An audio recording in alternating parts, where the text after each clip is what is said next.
गांव के पास एक प्राचीन किला था जो सदियों पुराना था और आज तक रहस्यों से घिरा हुआ था। गांव के बुजुर्ग कहते थे कि इस किले के भीतर एक अनमोल खजाना छिपा है, लेकिन उस खजाने तक पहुंचने का साहस किसी ने नहीं किया क्योंकि किला शापित था। कई वर्षों से लोग उस किले के पास जाने से भी डरते थे। वहां से अजीबोगरीब आवाजें आती और कुछ कहते थे कि वहां आत्माओं का वास है।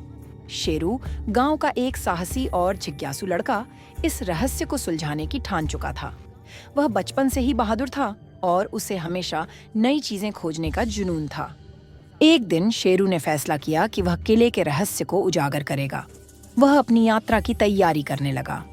उसने गांव के पुराने पुजारी से एक नक्शा प्राप्त किया जिसमें किले के भीतर जाने का मार्ग दिखाया गया था। पुजारी ने उसे चेतावनी दी कि किले के भीतर जाने वाले कई लोग कभी वापस नहीं लौटे। शेरू को यह चेतावनी डरा नहीं सकी, बल्कि उसके भीतर और अधिक हिम्मत भर दी। वह जानता था कि अगर वह ईमानदार और निस्वार्थ रहेगा तो कुछ भी गलत नहीं होगा। शेरू ने अपनी मशाल, नक्शा और थोड़े से खाने पीने का सामान लेकर किले की ओर यात्रा शुरू की। किला गांव से कुछ दूरी पर एक घने जंगल के बीच स्थित था। रास्ता कठिन और डरावना था, लेकिन शेरू का दिल मजबूत था। चलते चलते उसे रास्ते में कई पुरानी और टूटी फूटी मूर्तियां मिलीं जो किले के अतीत की कहानियां बयां करती थीं। जंगल में अजीब आवाजें गूंज रही थीं और पेड़ों की शाखाएं जैसे उसे रोकने की कोशिश कर रही थीं, लेकिन शेरू ने हार नहीं मानी। आखिरकार वह किले के विशाल दरवाजे के सामने पहुंचा।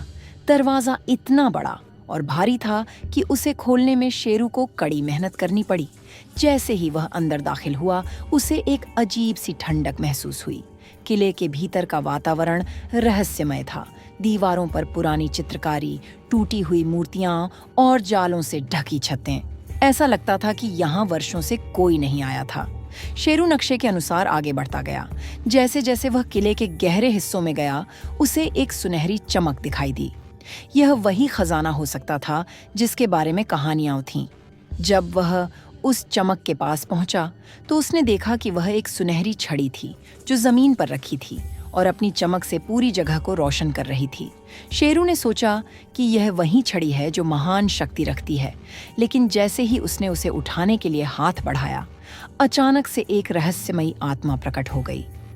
आत्मा ने एक गहरी और गंभीर आवाज में कहा, यह छड़ी महान शक्ति रखती है, लेकिन इसे उठाने का अधिकार केवल उन लोगों को है जो सच्चे और निस्वार्थ हैं। यदि कोई इसे लालच या स्वार्थ के लिए उठाने का प्रयास करता है तो उसे इसका शाप भोगना पड़ता है। शेरू ने डरते हुए लेकिन साहस के साथ आत्मा से कहा, मैं इस छड़ी का उपयोग अपने गांव की भलाई के लिए करना चाहता हूँ। मैं चाहता हूँ कि इस शक्ति से मेरे गांव की सुरक्षा और समृद्धि सुनिश्चित हो सके। मेरे मन में कोई स्वार्थ या लालच नहीं है। आत्मा कुछ देर तक शेरू को घूरती रही, जैसे उसकी सच्चाई परख रही हो। फिर वह धीरे धीरे मुस्कुराई और कहा, तुम्हारी नीयत साफ है और तुम्हारे दिल में सच्चाई है। तुम इस छड़ी के योग्य हो। यह छड़ी न केवल तुम्हें शक्ति देगी, बल्कि इसके साथ एक बड़ी जिम्मेदारी भी आती है। इसे समझदारी और निस्वार्थता से उपयोग करना होगा। आत्मा ने छड़ी को शेरू के हाथों में सौंप दिया। शेरू ने उसे बड़े आदर और सम्मान के साथ स्वीकार किया और आत्मा का धन्यवाद किया। छड़ी को लेकर शेरू किले से बाहर निकला और सीधा गांव की ओर लौट आया। गांव पहुंचने पर उसने गांव वालों को सारी कहानी सुनाई। गांव वाले उसकी बहादुरी और निस्वार्थता से बहुत प्रभावित हुए। उन्होंने उसे गांव का नायक माना और छड़ी के उपयोग से गांव की सुरक्षा और समृद्धि सुनिश्चित की। शेरू की यह यात्रा केवल खजाने की खोज नहीं थी, बल्कि यह उसकी सच्चाई, निस्वार्थता और बहादुरी का प्रतीक बन गई। गांव वाले उसकी दिलेरी की कहानियां पीढ़ियों तक सुनाते रहे और शेरू का नाम इतिहास में एक सच्चे नायक के रूप में दर्ज हो गया।